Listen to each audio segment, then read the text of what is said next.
एक समय की बात है। एक छोटे से शहर में एक परिवार रहता था। उस परिवार में थी दो बहुएं, सिमरन और किरण। सिमरन बड़ी बहू थी और किरण छोटी बहू।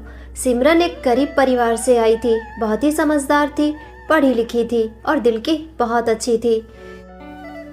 किरण घर की छोटी बहू थी। उसका मायके वाले थोड़ा अमीर थे, ज़्यादा नहीं, बस थोड़ा सा। मतलब कुछ अमीर होते हैं ना, जो दिखावे ज़्यादा करते रहते हैं। होता उनके पास बहुत कम, पर दिखावा बहुत ज़्यादा। किरण का परिवार ऐसा ही था, बहुत ही सौंफ परिवार। और किरण में ये गुण कूट कूट कर भरा था, और इस गुण का इस्तेमाल भी वो बहुत अच्छे से कर रही थी अपने ससुराल में। दिन भर अपने मायके की तारीफ करती या फिर सौंफ करती रहती। पैसे खर्च करना उसे बहुत पसंद था। अरे दीदी, ये क्या कर रही हो तुम? हाँ, जब देखो इस पुरानी कढ़ाई में तुम खाना बनाने लगती हो। कोई आएगा देखेगा क्या सोचेगा? इतना अच्छा मॉडर्न किचन बनाया है हमने, इतना पैसा खर्च करके। ये पुराने सामान क्यों आप यूज़ करती हो? देखो इस कढ़ाई को, ऐसा लगता है जैसे 5000 साल पुराना है ये, या फिर 50,000 साल पुराना। शायद डायनासोर यहाँ पर कुकिंग कर रहे थे इस कढ़ाई में। हाँ हाँ, डायनासोर कुकिंग कर रहे थे इस कढ़ाई में, और मैं उनसे छीन कर ले आई हूँ।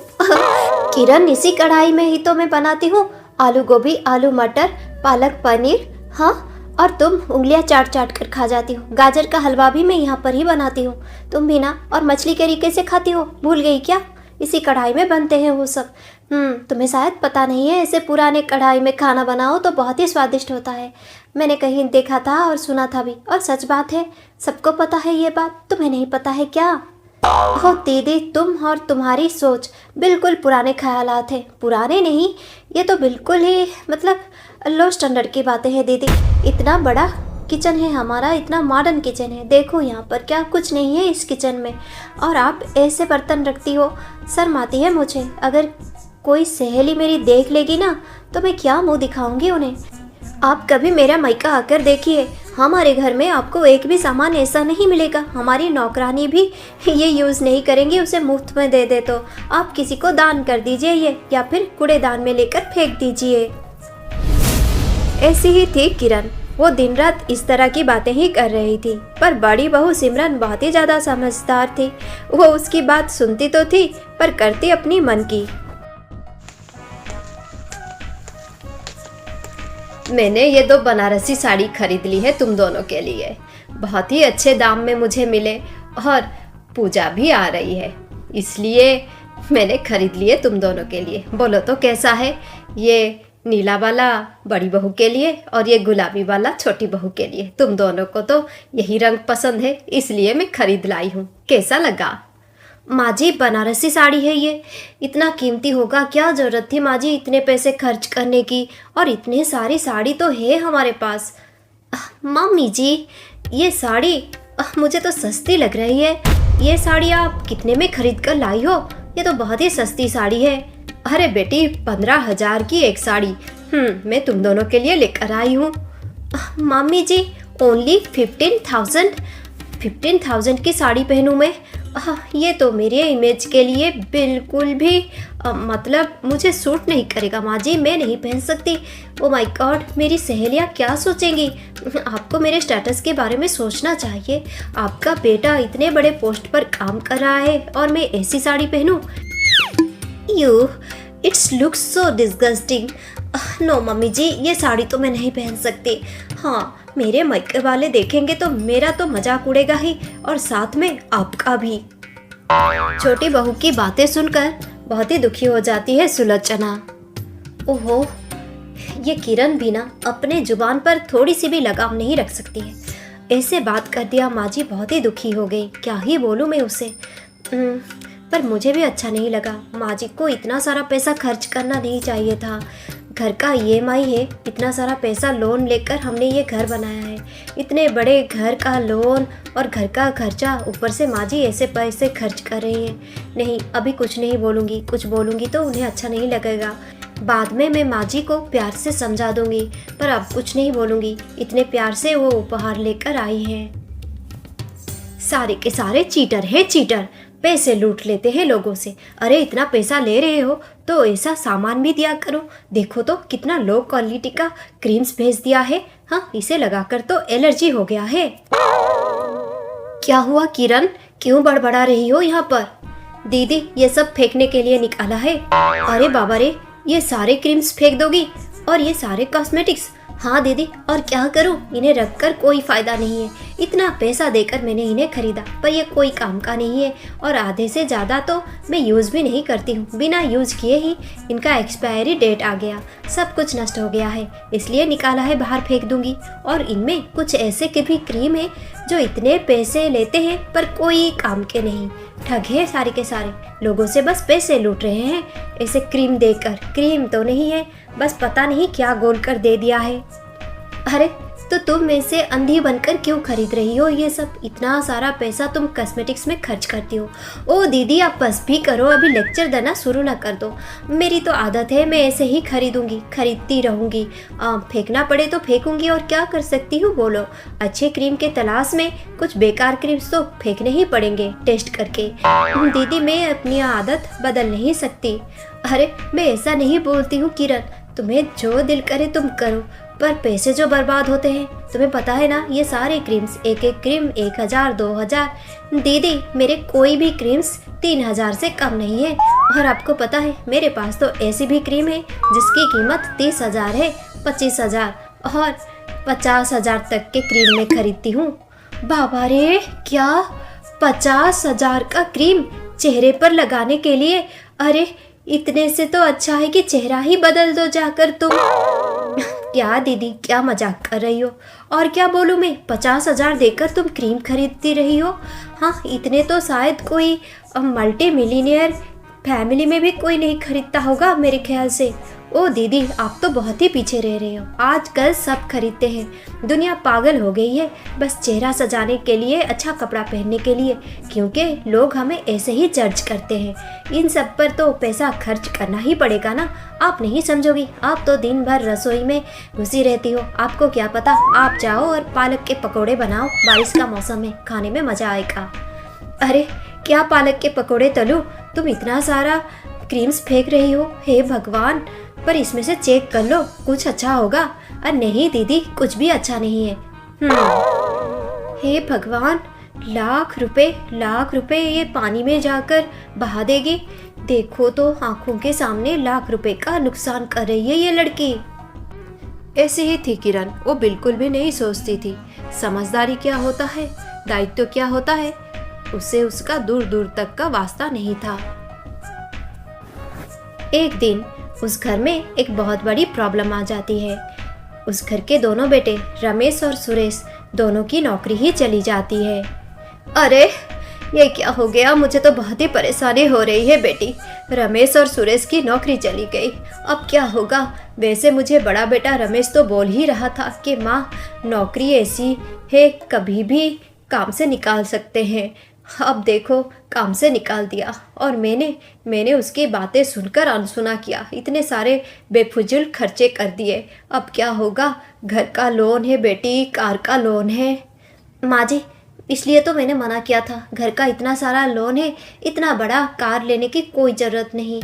घर के लिए एक कार खरीद लिया और देवर जी वो एक कार खरीद कर ले आए। क्या ज़रूरत थी माँ जी एक कार की? दुनिया में क्या लोग कार के बिना नहीं रह सकते हैं? हाँ, घर बना लिया, ठीक है, मानती हूँ, ओह हम हैंडल कर लेंगे, पर बेफुजुल खर्चे तो सच में बहुत हुए हैं। पर माँ जी, हम आगे से ऐसा कुछ भी नहीं करेंगे। अब आप इस बारे में ज़्यादा मत सोचिए, कुछ ना कुछ हल निकल आएगा। इस तरह 1-2 महीने बीत जाते हैं और घर में आर्थिक परेशानी शुरू हो जाती है। माँ जी, आप यहाँ पर बैठी हैं चुपचाप से, क्या हुआ माँ जी? अरे बेटी, क्या करूँ बोलो, परेशानी तो है। देखो, दोनों बेटों की नौकरी चली गई, घर में कितनी परेशानी हो रही है पैसों को लेकर। मैंने इतने सारे पैसे खर्च कर दिए हैं और जो थोड़ा बहुत सेविंग में है उसी से घर खर्च ये सब चल रहा है। कितने दिन ये सब चलेगा? और आज तो बहुत ही कष्ट लग रहा है बेटी। आज मुझे रमेश ने बोला कि उसे एक जगह नौकरी मिल गई है। हाँ माँ जी, उन्हें नौकरी मिल गई है, आपको चिंता करने की कोई ज़रूरत नहीं। हाँ बेटी, नौकरी तो मिली है पर छोटी सी नौकरी है। कहाँ मेरा बेटा महीने का लाखों कमा रहा था, अभी 30,000 कमाएगा। माँ जी, तो आप ये सब सोचकर परेशान हो रही हैं। देखिए माँ जी, हमें पैसों की ज़रूरत है और अच्छी बात यह है कि उन्हें नौकरी तो मिल गई। 30,000 कोई कम रुपए नहीं होते हैं माँ जी। हमारे लिए बहुत मदद हो जाएगी इससे, और आप चिंता ना कीजिए, आगे भी सब कुछ ठीक हो जाएगा। मम्मी जी, ये नहीं सुनेंगी ना ही समझेंगी। दीदी, भैया 30,000 की इतनी छोटी सी नौकरी कर रहे हैं, इतने पढ़े लिखे हैं, इतने बड़े पोस्ट पर काम कर रहे थे, और अब इतना छोटा सा काम करेंगे। हे भगवान, खानदान में तो हमारी नाक ही कट जाएगी। लोग क्या कहेंगे? आस पड़ोस में क्या ही इमेज रहेगी। इतना बड़ा घर है हमारा, 2-2 कार हैं, इतना स्टेटस अच्छा है, और भैया ऐसी नौकरी करेंगे इतने छोटे से कंपनी में। क्या मैं बोलूँ अब तुम्हें? तुम्हारी सोच को तो मैं बस सलाम ही करूँगी, और क्या बोलूँ। घर में पैसों की ज़रूरत है और वो ईमानदारी से पैसे कमा रहे हैं, क्या बुरा है इसमें? मुझे कोई बुराई नज़र नहीं आती है। मैं तो बोलूँगी कि देवर जी को भी कोई भी अच्छी सी नौकरी कर लेनी चाहिए। अरे दीदी, वो नहीं करने वाले, ना ही मैं उन्हें करने दूंगी। इतनी छोटी सी नौकरी करेंगे तो अच्छी नौकरी करेंगे, अच्छी पोस्ट की बड़ी सी नौकरी, नहीं तो नहीं। इतने छोटे कंपनी में जाकर काम करें। वैसे उन्हें भी नौकरी मिल रही है 40-50 हज़ार सैलरी की, पर मैं मना कर रही हूँ। ऐसा नहीं हो सकता। अपने मायके वालों के सामने क्या मुँह दिखाऊंगी मैं? मेरी ऊपर से भैया ये काम कर रहे हैं। अब तक तो मेरे मायके वालों को और खानदान में सबको पता लग गया होगा।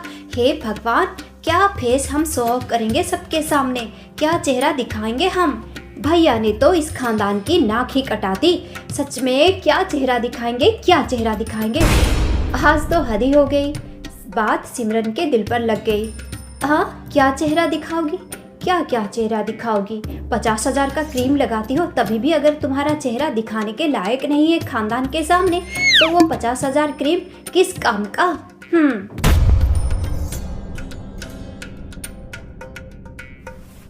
देखा माँ जी, देखा, कुछ समझाइए इन्हें। अरे बेटी, समझने की जरूरत उसे नहीं, तुम्हें है। उफ, और मैं कुछ नहीं बोल सकती। हे भगवान, मैं अपने मायके में क्या मुंह दिखाऊंगी? अरे ये क्या कर रही हो तुम? इतना सारा पैसा खर्च कर रही हो। तुम्हें तो पता है नौकरी चली गई है, तो इतना सारा पैसा क्यों खर्च कर रही हो तुम? क्या जरूरत है इन सब की? अजय, मैं क्या करती? अगर मैं अपना मैनिक्योर, पेडिक्योर, फेशियल, अपना कॉस्मेटिक्स खर्चा नहीं करूँगी तो कैसे चलेगा? और अगले महीने मेरी भाई की ननंद की बेटी की शादी है, मुझे तो कुछ ना कुछ पहनकर जाना पड़ेगा अच्छा सा। नहीं तो क्या मुंह दिखाऊंगी मैं? हमारा स्टेटस है खानदान में, मेरे मायके वाले जानते हैं कितने अच्छे घर में मेरी शादी हुई है। अब क्या भिखारन बनकर जाऊं उस शादी में? ओहो, मैं तुम्हें नहीं समझा सकता। इतने सारे पैसे खर्च कर दिए हो तुम। एक तो नौकरी चली गई है, ऊपर से इतना सारा कार्ड का बिल। तुम्हें पता है कि नहीं, हमारा सेविंग्स बहुत ही कम बच गया है, ना के बराबर। ऊपर से तुमने कार्ड में इतना सारा खर्चा कर दिया है। कार्ड में पैसे भरने पड़ते हैं, कहाँ से भरूंगा मैं? छोटा बेटा सुरेश बहुत ही परेशान हो गया है, पर उसकी पत्नी में कोई बदलाव नहीं आ रहा है। वो ऐसे ही पैसे खर्च कर रही है। वाह बहू, पालक के पकोड़े तो कमाल के थे। और ये क्या बनाया था तुमने? पालक के पकोड़े के चाट बहुत ही बढ़िया था बहू, बहुत ही बढ़िया था। मैंने तो ऐसा चाट कभी कहीं नहीं खाया था, मुझे तो बहुत पसंद आ गया। मैं तो बोलूँगी तुझे कि कल भी ऐसा बना दे तू। अभी भी मैं उसका स्वाद नहीं भूल पाई हूँ। माँ जी, आपको इतना पसंद आया पालक के पकोड़े के चाट? मैं बहुत खुश हूँ माँ जी। चलो, मेरी मेहनत तो रंग लाई। माँ जी, मुझे आपसे कुछ बात करनी थी, पर आप नाराज़ ना होना। हाँ बेटी, बोलो। तुमसे मैं नाराज़ हो ही नहीं सकती, तुम तो मेरी बहुत ही प्यारी बहू हो। बोलो बेटी, बोलो। माँ जी, मैंने कुछ सोचा है। माँ जी, घर का खर्चा और ये घर का लोन सब कुछ हमें देखना है, और आमदनी बहुत ही कम हो रही है। मुझे पता है माँ जी, रमेश जी कहीं ना कहीं अच्छी सी नौकरी ढूंढ लेंगे और देवर जी को भी अच्छी सी नौकरी मिल जाएगी। पर माँ जी, मैं कुछ करना चाहती हूँ। अगर आप मुझे सपोर्ट करेंगी तो मुझे बहुत अच्छा लगेगा। मतलब मुझे आपसे कुछ भी नहीं चाहिए, बस आप मेरा साथ दीजिए। हाँ हाँ बेटी, बोलो, क्या करना चाहती हो तुम? माँ जी, मैं एक स्टॉल खोलना चाहती हूँ यहाँ पास में, और वहाँ पर मैं अपना ये मन पसंदीदा खाना बनाकर बेचना चाहती हूँ। क्या बेटी, ये क्या बोल रही हो तुम? माँ जी, ऐसा क्या बोल दिया मैंने? आप ऐसा क्यों बोल रही हैं? बहुत से लोग करते हैं और कितना नाम कमाया है कितनों ने। और आजकल आजकल तो ये बहुत फेमस है, लोग बहुत पसंद करते हैं अच्छा क्वालिटी का खाना, घर के जैसे खाना और एक अनोखा सुंदर सा खाना। बेटी तुम बोल तो रही हो, इसमें मुझे कोई आपत्ति नहीं है, ना होनी चाहिए, पर फिर भी मैं तुम्हें एक बात बोलूँगी।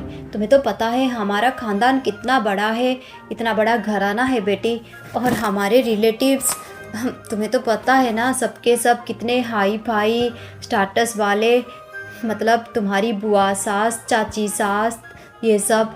माँ जी, मैं सारे रिलेटिव्स की बहुत ही रिस्पेक्ट करती हूँ, पर माँ जी जब हम घर में कमरे में बैठकर रोते हैं ना, चार दीवारी के अंदर, हमारा दिल जब निचोड़ जाता है तब कोई नहीं देखता है माँ जी, कोई नहीं देखता है, हमें सिर्फ भगवान जी देखते हैं, और भगवान जी ही सबसे बड़े हैं माँ जी। अगर उनके सामने हमें शर्म नहीं आती है कोई काम करने से, तो दुनिया के सामने क्यों आनी चाहिए माँ जी? भगवान तो सबसे बड़े हैं ना, ये तो अपमान हुआ ना भगवान जी का। अगर हम लोगों से डरे पर भगवान के सामने नहीं, अगर ये काम करने में भगवान के सामने शर्म नहीं आ रही है तो लोगों के सामने काहे आएगी माँ जी? अरे बेटी नहीं नहीं, तुमने जो भी निर्णय लिया है सही निर्णय लिया है, मैं तुम्हारे साथ हूँ। हाँ बेटी, भगवान के सामने जिस काम में शर्म नहीं आती है और जिस काम में ईमानदारी है, वो काम कभी छोटा हो ही नहीं सकता है। बेटी मैं भी तुम्हारी मदद करूँगी, रोज़ तुम्हारे साथ जाऊँगी। हाँ माँ जी हाँ। घर के पास ही सिमरन अपना फूड स्टॉल खोल लेती है और उसमें वो बनाती है चाट पकोड़े, पालक के पकोड़ों की चाट, जो बहुत ही फेमस हो जाता है कम ही दिनों में। माँ जी देखिए तो, एक महीने में हमने कितना कुछ हासिल कर लिया है, कितने पैसे मिल गए हैं माँ जी, कितने पैसे मिल गए। हाँ बहू, तू तो बहुत ही समझदार है, सच में तू मेरी घर की लक्ष्मी है, लक्ष्मी। ये सब देखकर छोटी बहू बहुत ही गुस्सा करने लगती है। हे भगवान, क्या कर रहे हैं ये लोग? घर का सारा सम्मान इन लोगों ने पानी में बहा दिया है। अब मैं क्या करूं, क्या मुंह दिखाऊं अपने मायके वालों को, खानदान में क्या मुंह दिखाऊं? दीदी तुम्हें तो समझना चाहिए थोड़ा सा, तुम तो समझदार हो, इतनी बात तो समझ ही सकती हो ना। अरे क्या समझूं मैं, क्यों मेरे पीछे पड़ी हो तुम खुद तो कुछ काम नहीं करती हो, ऊपर से जो काम करते हैं उन्हें भी रोकती टोकती हो। दीदी तो क्या ये काम है, कुछ और काम नहीं मिला आपको? क्यों, इस काम में क्या खराबी है बताओ तो। दीदी खानदान में मैं क्या मुंह दिखाऊं, मुझे समझ में नहीं आता। तुम्हें किसी को अपना मुंह दिखाने की इतनी क्या ज़रूरत पड़ी है? वैसे लोगों के पास समय कहाँ होता है कि किसी का मुंह, किसका चेहरा देखें बैठकर। तुम भी ना क्या बात करती रहती हो। मैं तो बोलूँगी तुम ये सब बेफिजुल चिंता छोड़ो और कुछ काम कर लो, इससे तुम्हारा भी अच्छा होगा, परिवार के लिए भी बहुत अच्छा होगा। दीदी करूँगी तो अच्छा सा काम करूँगी, तुम्हारे जैसे भिखारी बनकर सड़क पर भीख नहीं मांगूंगी। देखो किरण, मैं तुम्हें कुछ नहीं बोलती, इसका मतलब ये नहीं है कि तुम कुछ भी बोल लो। सम्मान से मुझसे बात करना, वरना मत करना, ये सब मैं नहीं सुनूंगी। पिछले 9 महीने से इस घर का सारा खर्चा हम ही उठा रहे हैं। मैं तुम्हें बोल रही हूँ इसलिए नहीं कि मैं तुम्हारा अपमान करना चाहती हूँ, नहीं, हम बड़े हैं, हम कर रहे हैं, और तुम कुछ भी नहीं समझ रही हो। ऊपर से रोज कुछ ना कुछ बोल देती हो सासू माँ से, मुझे या फिर अपने पति को। ये ठीक बात नहीं है, इस घर की बड़ी बहू हूँ मैं, इतना तो कहने का हक है मुझे। अगर तुम्हें ये सब अच्छा नहीं लगता है तो तुम मुझसे बात नहीं कर सकती हो, पर दोबारा मुझसे ऐसी बात ना करना। मुझ में भी आत्मसम्मान है, जितना सुनना है उतना सुनूंगी, उससे ज़्यादा नहीं। अरे ऐसा क्या बोल दिया मैंने जो इतनी चिढ़ गई? एक तो खानदान का नाक कटा दिया है उसने, और देखो कैसी बातें कर रही है, भिखारन कहीं की। हाँ, अपनी जेठानी की बातें सुनकर किरण तो बिल्कुल तमतमा जाती है गुस्से में। अजी आज के आज हम इस घर को छोड़कर चले जाएंगे, पर इस घर को हम छोड़कर क्यों जाए? माँ जी को बोल दीजिए इस घर का बंटवारा कर दे, हमारा हिस्सा हमें दे दे और उनका हिस्सा उन्हें। अच्छा, बंटवारा कर देंगे घर का? लोन कौन चुकाएगा, तुम चुकाओगी और या फिर तुम्हारे ऊंचे खानदान वाले, कौन चुकाएगा ये लोन? मैं किसी से पैसा नहीं मांगता हूँ किरण, पर जो बात है सो बात है। इतने दिनों से सुन रहा हूँ मेरे खानदान वाले ये है वो है, मेरे मायके वाले ये है वो है, क्या है, 1 साल में मैंने देख लिया।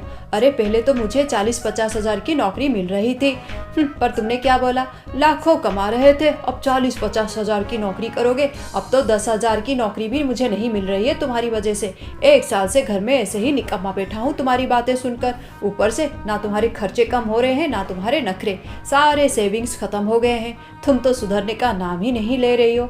ऊपर से पता नहीं खानदान का वो कौन सा नाक जो आज तक मुझे दिखाई नहीं दिया, उसके पीछे पड़ी हो तुम। और दिन भर क्या चेहरा दिखाऊंगी इसे, क्या चेहरा दिखाऊंगी उससे। अरे कोई बैठा नहीं है ऐसे खाली तुम्हारा चेहरा देखने के लिए। और हाँ, एक बात याद रखो, ये घर की बंटवारे के बाद ना तुम दोबारा मत करना, क्योंकि एक तो इस घर का लोन इतना सारा है कि तुम्हारे जैसे लोग जो कोई काम नहीं करते वो कभी भी नहीं चुका सकते। और पिछले 6-7 महीने से भैया ही इस घर का लोन चुका रहे हैं। मैं तो बस बैठकर खा रहा हूँ उनके पैसे। और तुम बोल रही हो आज ही जा रहा हूँ मैं, एक छोटी सी नौकरी मिली है, अच्छी सी नौकरी है, ईमानदारी से करूँगा। जब तक अच्छी नौकरी नहीं मिल जाती कोई बात नहीं, जो भी भगवान जी मुझे देंगे वो मैं करूँगा ईमानदारी से। तुम्हें अगर मेरा साथ अच्छा नहीं लग रहा है और इतना ही तुम्हारा इमेज खराब हो रहा है, तुम्हारा चेहरा दिखाने लायक नहीं हो रहा है और खानदान की नाक कट ही रही है, तो एक काम करो, खानदान की नाक पकड़कर सीधे अपने घर में चली जाओ और आराम से रहो, या फिर वहीं चली जाओ जहाँ तुम्हें अच्छा लगता है। क्योंकि कार्ड भी बंद हो गया है, बैंक वालों ने उसे भी बंद कर दिया है। अब तो तुम्हारे कोई भी खर्चे पूरे नहीं होंगे। अगर खर्चे करने हैं तो अपने मेहनत से कमाओ, या फिर जो भी पैसे मैं कमा कर लाऊंगा थोड़ा बहुत उसमें एडजस्ट करना सीख लो। याद रखो, अब कोई 50 हजार की क्रीम तुम नहीं खरीद सकती, क्योंकि मेरा सैलरी ही 20 हजार की है। क्या ऐसा ही हुआ? और इस तरह 6 महीने बीत गए। अब धीरे धीरे किरण को समझ में आ गया था कि असली ज़िंदगी क्या है, क्योंकि वक्त इंसान को सब कुछ सिखा देता है। अब वो झूठी शान के पीछे नहीं पड़ी थी, हालात को समझ रही थी। घर में हर कोई कुछ ना कुछ काम कर रहा था, पर उसे तो कुछ आता नहीं था। समय तो उसने हमेशा नष्ट ही किया है, क्या सीखती क्या करती। इसलिए वो घर में ही रहती थी, घर संभालती थी, ताकि उसकी जो थोड़ी बहुत झूठी शान वाली नाक है उस पर आँच ना आए। दीदी, आज मैंने ये खाना बनाया है, आपको कैसा लगा दीदी? पालक पनीर बनाया है, आपको बहुत पसंद है ना? अरे तुम क्यों बनाया, मैं आकर बना देती। मुझे अच्छा नहीं लगता है। तुम क्यों घर का सारा काम कर देती हो, मुझे करने ही नहीं देती हो? नहीं दीदी, आप बाहर जाकर इतना सारा काम करती हो और घर भी संभालती हो, मुझे अच्छा नहीं लगता है। ऐसे मैं बैठी रहूँ क्या? अरे नहीं रे, तू मेरी छोटी बहन है, मुझे अच्छा नहीं लगता है तुझे काम करते हुए देखकर। नहीं दीदी नहीं, मुझे बहुत अच्छा लगता है। और दीदी, आप ये पालक पनीर खाकर मुझे बताना कैसा बना है। और आपको पता है मैंने इसे कौन सी कढ़ाई में बनाया है? कौन सी कढ़ाई में? नॉन स्टिक कढ़ाई तो खरीद कर दी थी तुम्हें। नहीं दीदी, मैंने इसे वही पुरानी कढ़ाई में बनाया है, वही डायनासोर की कढ़ाई जिसमें वो खाना बनाती थी। अब मैं खाना बनाती हूँ 50,000 साल बाद। अरे तू तो बहुत प्यारी है मेरी बहन। हाँ दीदी, आप भी बहुत प्यारी हो। अब उस घर में बहुत ही खुशहाली थी। अभी मेरे परिवार में बहुत ही खुशहाली है, क्योंकि मुझे पता लग गया है इंसान को हमेशा कुछ ना कुछ सीखना चाहिए ज़िंदगी में। और हाँ, काम छोटा हो या बड़ा हो, ईमानदारी से किया जाए तो ज़रूर करना चाहिए। कोई कुछ भी बोले, कुछ भी सोचे, हमें फ़र्क नहीं पड़ना चाहिए। जिसको हमारी कदर होगी, जो हमसे दिल से प्यार करते हैं वो हमसे प्यार करेंगे, और जिन्हें स्टाटस की पड़ी है वो जाए तेल लेने।